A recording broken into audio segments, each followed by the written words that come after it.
Часто случается так, что дети выбирают профессию родителей. Вот и Дмитрий Степкаев пошел по стопам отца. Павел Алексеевич посвятил железной дороге 30 лет жизни. Сын трудится в той же сфере 11 лет. 7 из них – машинистом электровоза локомотивного депо «Волховстрой». Когда они собирались с друзьями, очень много общались по поводу железной дороги. Было очень интересно и прям захотелось проверить себя, попробовать в этой деятельности. Работа очень интересная. Нет какой-то обыденности, постоянного движения. Встречаем много интересных людей, общения. Нравится, очень нравится. Железная дорога работает бесперебойно 24/7, поэтому определенного графика у машиниста нет. Рабочий день может начаться как с рассветом, так и на закате. Но, несмотря на стрелки часов, перед тем, как заступить на смену, сотрудник обязан пройти строгий медицинский осмотр, инструктаж, получить необходимые документы и произвести приемку локомотива. Проверка всех приборов, тумблеров и рычагов управления подвижным составом обывателю покажется проверкой на прочность. Дмитрий проводит для нас небольшую экскурсию по своему рабочему месту. Здесь у нас находятся приборы, показывающие, например, напряжение в контактной сети. Напряжение должно быть от 2700 до 4000 вольт.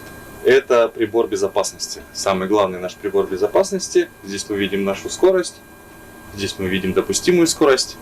Если наша скорость превышает допустимую скорость, у нас есть такой прибор, КПК-150. Он выполняет экстренное торможение сам автоматически. И поэтому поезд сам превысить скорость не может. Как и представители других профессий, машинисты не обделены чувством юмора. Общаясь с работниками железной дороги, часто можно услышать такие слова, как круиз, желтуха или кочерга. Знакомые всем слова, но здесь они имеют совершенно иное значение. Круизом называют поездку на 2 суток. Желтуха – это сигнальный жилет, а кочерга – реверсивная рукоятка. Кажется, что юмор в этой профессии – защитная реакция. Этакая неотъемлемая составляющая психологического здоровья. Ведь бывают случаи, когда машинисту совсем не до смеха. При приближении к станции Купчинская находится переезд. И водитель самосвала, видать, выгружался и решил проскочить передо мной. Перескочил, а кузов не опустил. И получилось такое ощущение, что он то ли задел контактную сеть, то ли просто проскочила между кузовом и проводом электрическая дуга. Автомобиль встал, я это увидел, применил экстренное торможение, остановился, произвел положенный доклад.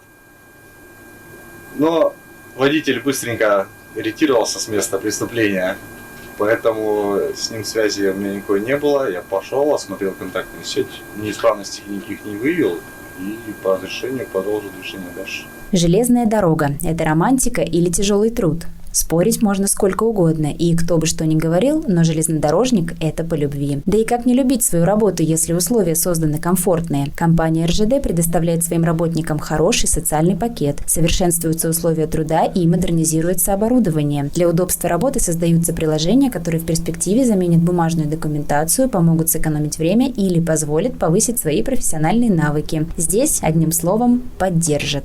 Карьерный рост очень доступен. Если есть амбиции, должное образование, можно много чего добиться. Начальство замечает, часто примечает активных сотрудников и дает толчки им.